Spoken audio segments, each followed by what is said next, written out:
Video के नीचे दिए गए सब्सक्राइब बटन के ऊपर क्लिक करें और बेल आइकन के ऊपर क्लिक करना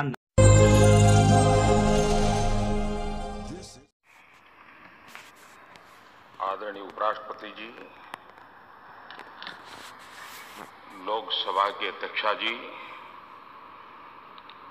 पूर्व प्रधानमंत्री आदरणीय देवेगौड़ा जी, मंत्रिपरिषद के मेरे साथी, सदन के सभी सम्मानित सदस्यगण और विविध क्षेत्र से पधारे हुए सभी वरिष्ठ महानुभाव,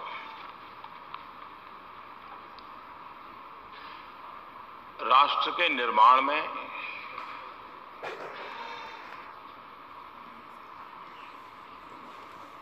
कुछ ऐसे पल आते हैं जिस पल पर हम किसी नए मोड़ पर जाते हैं, नए मुकाम की ओर पहुंचने का प्रयास करते हैं।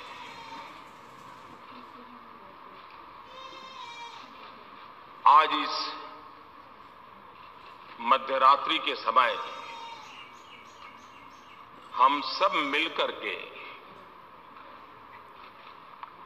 देश का आगे का मार्ग सुनिश्चित करने जा रहे हैं।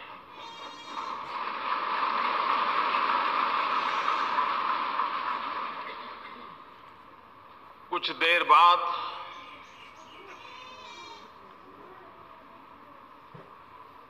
देश एक नई व्यवस्था के ओर चल पड़ेगा। 125 करोड़ देशवासी इस ऐतिहासिक घटना के साक्षी हैं।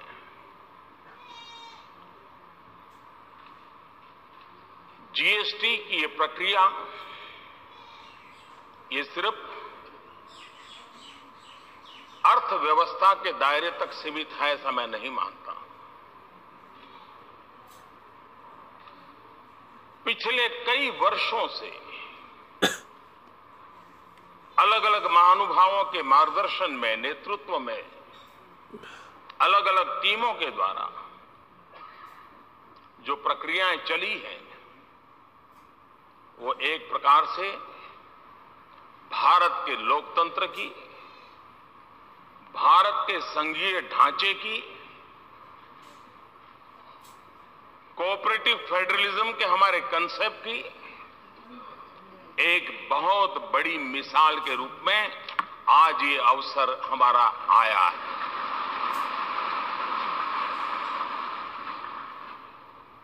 इस पवित्र अवसर पर आप सब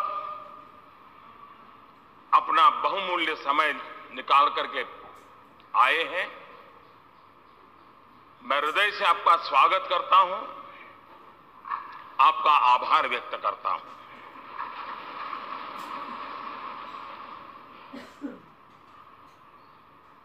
ये जो दिशा हम सब ने निर्धारित की है, जो रास्ता हमने चुना है, जिस व्यवस्था को हमने विकसित किया है, यह किसी एक दल की सिद्धि नहीं है। यह किसी एक सरकार की सिद्धि नहीं है। ये हम सबकी साझी विरासत है। हम सबके साझे प्रयासों का परिणाम है। और रात्रि को 12 बजे इस सेंट्रल हॉल में हम एकत्र आए हैं। यह वो जगह है जिस जगह पे इस राष्ट्र के अनेक महापुरुषों के पद चिन्हों से इस जगह ने अपने आप को पावन किया हुआ है। ऐसी पवित्र जगह पर हम बैठे हैं और इसलिए आज सेंट्रल हॉल कि इस घटना के साथ हम याद करते हैं 9 दिसंबर 1946 संविधान सभा की पहली बैठक का ये सभागृह साक्षी है। हम उस स्थान पर बैठे हैं जब संविधान सभा की प्रथम बैठक हुई। पंडित जवाहरलाल नेहरू, मौलाना अब्दुल कलाम आजाद, सरदार वल्लभ भाई पटेल, बाबा साहब आंबेडकर, आचार्य कृपलानी, डॉक्टर राजेंद्र बाबू, सरोजिनी नायडू, ये सब महापुरुष पहली कतार में बैठे हुए थे। उस सदन में जहां कभी 14 अगस्त 1947 रात को 12 बजे देश की स्वतंत्रता की उस पवित्र महान घटना, ये स्थान उनका साक्ष्य है। The Speaker of the Lok Sabha, the Honorable Srimati Sumitra Mahajan, a former Prime Minister and senior leader of the country, Shri H.D. Devagowda ji, everyone from the members of the Council of Ministers to the ministers of the state governments, officials, members of Parliament, and other dignitaries assembled on this historic occasion. We have assembled today for an important moment in the journey of our great nation. We are in the process of making history with the launch of the Goods and Services Tax. At the midnight hour, we will be launching one of India's biggest and most ambitious tax and economic reforms in history. The GST may be a destination tax, but for India, it will begin altogether a new journey. It's a journey where India will awake to limitless possibilities, to expand its economic horizons and loftier political visions. The old India was economically fragmented. The new India will create one tax, one market, and for one nation. It will be an India where the center and the states work together cooperatively and harmoniously towards the common goal of shared prosperity. It will be an India which will write a new destiny. The GST is an important achievement for the whole country. The unanimity of support for the Constitution Amendment and the consensus-based work of the GST Council highlights that India can rise above narrow politics and speak in one voice for larger national interest. The quality and the maturity of the debate leading to the Constitution Amendment and in the GST Council underscores this point, that India can collectively think and act with maturity for a broader purpose. The Constitution says that India is a union of states. The union is strong if both the states and the center are strong. That is the real meaning of cooperative federalism. While enacting the GST, neither the center nor the states give up their sovereignty. They have pooled their sovereignty to make joint decisions on indirect taxation.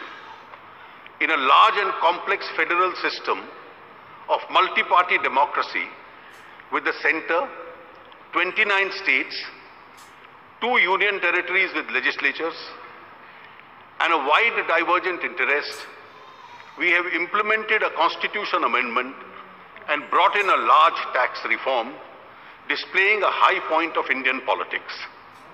We have done this at a time when the world is facing slow growth, isolationism, and the lack of structural reforms. With the GST, India has showcased that these forces can be overcome through the display of inclusion, openness, and boldness. For this, all members of parliament, the state governments, all political parties, state finance ministers, and a dedicated team of officers of the center and the state governments who contributed to this deserve to be appreciated and thanked. राष्ट्रपति जी, ये जो यात्रा थी,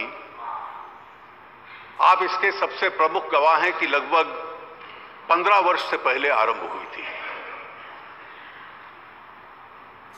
NDA 1 सरकार ने एक समिति की रचना की थी, जिसके अध्यक्ष श्री विजय केलकर आज इस सभागार में मौजूद हैं।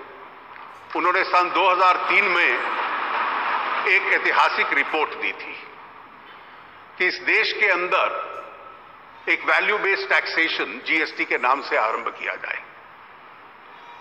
2006 के बजट में यूपीए सरकार ने घोषणा की थी कि 2010 तक इसको लागू करने का प्रयास होगा, और 2011 के बजट में जब महामहिम राष्ट्रपति जी ने उस वक्त वित्त मंत्री की हैसियत में बजट पेश किया था, तो उसके तुरंत बाद आपने संविधान संशोधन भी देश के सामने रखा था, जिसके माध्यम से राज्य और केंद्र अपने अधिकारों को एकत्रित करके गुड्स एंड सर्विस टैक्स की रचना करें। आपके उस संविधान संशोधन के बाद पार्लियामेंट की स्टैंडिंग कमेटी, उसने बहुत योगदान लायक सुझाव दिए थे। यशवंत सिन्हा जी आज मौजूद हैं इस सभागार में, वो उसके अध्यक्ष थे, और उसका सबसे महत्वपूर्ण सिफारिशों में से एक थी जीएसटी काउंसिल की रचना की जाए, जिसमें 1/3 वोट केंद्र का होगा, 2/3 वोट राज्यों के होंगे, लेकिन निर्णय करने के लिए 3/4 बहुमत की आवश्यकता है। स्टैंडिंग कमेटी के उस निर्णय का यह असर था कि केंद्र और राज्यों को संवैधानिक दृष्टि से इकट्ठा काम करने के लिए मजबूर किया गया, और जीएसटी काउंसिल में जो एक प्रकार से कंसेंसस बना, उसमें इसका एक बहुत बड़ा योगदान स्टैंडिंग कमेटी के उस सुझाव का था। एक पैरेलल रचना राज्यों के वित्त मंत्रियों की थी, एक एम्पावर्ड कमेटी थी, और समय समय पर हर सरकार ने एक परंपरा बनाई कि किसी विरोधी पक्ष के दल की जिस राज्य की सरकार हो, उसका कोई वित्त मंत्री उस एम्पावर्ड कमेटी का अध्यक्ष रहे। पहले अध्यक्ष डॉक्टर असीम दास गुप्ता हमारे बीच में हैं, और बहुत वर्षों तक देश में उन्होंने कंसेंसस बनाने का एक बहुत बड़ा काम किया। मुझे स्वयं उनका आभार इसलिए भी व्यक्त करना है कि मुझे पहली शिक्षा जीएसटी पे उनसे ही मिली थी, एक बैठक में। प्रोफेसर दास गुप्ता के बाद जम्मू कश्मीर के श्री अब्दुल रहीम राठौर, श्री सुशील मोदी, उसके बाद केरल के Shri K M Mani, I think mister Mani is also here, और फिर बंगाल के डॉक्टर अमित मित्रा, ये एक राज्यों के बीच में आम राय बनाते रहे। और इस पूरे इतिहास के बाद इस देश ने की राजनीति ने ऐसी एक मैच्योरिटी का एक उदाहरण पेश किया, जिसका सबसे बड़ा सबूत यह था कि संविधान संशोधन संसद के दोनों सदनों में सर्वमत से पास हुआ, जिससे जीएसटी काउंसिल की रचना हुई। उस रचना के बाद काउंसिल की पहली जिम्मेवारी थी कि केंद्र के लिए और राज्यों के लिए कानून बनाए। वो सभी कानून 5 केंद्र के लिए, 1 सभी राज्यों के लिए सर्वसम्मति से बने। संसद ने उसे सर्वसम्मति से पास किया, राज्यों ने एक मत से पास किया, और आज वो एक वास्तविकता के रूप में हमारे सामने